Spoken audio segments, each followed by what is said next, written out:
Gianunsyo sa DOTC Caraga sa publiko nga epektibo Pebrero 3, mahimo na nga suktan sa dugang piso sa minimum nga plitihan sa public utility jeepney base na sa gipagawas nga consolidated order sa kauluhan.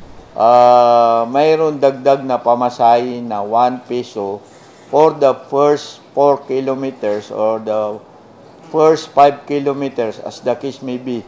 Gikalipay kini nga balita sa driver sa multicab. Kana okay na siya kay urag taas-taas ang bodang kuan karon gud gasolina. Nabahin ang reaksyon sa pipila ka pasahero. Okay ra sa ako. Mahal man. Minor violation. Pahinumdum sa DOTC, kinahanglan una nga makuha sa taripa ang mga driver, una ipatuman ang piso nga aumento. May hangi usab ang DOTC sa mga driver. Yung mga kababayan natin medyo tagirap pa sa nangyari sa kanila dito sa massive flooding. At saka hanggang ngayon, mayroon pang flooding.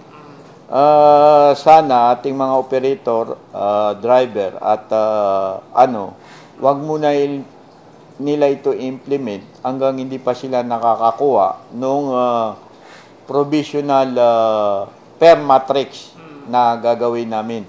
Gimando sa ahensya nga hatagan og 20% nga diskwento ang estudyante, senior citizens o disabled persons.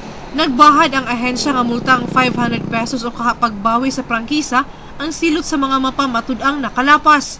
Charmaine Nawitan, Patrol sa Caraga.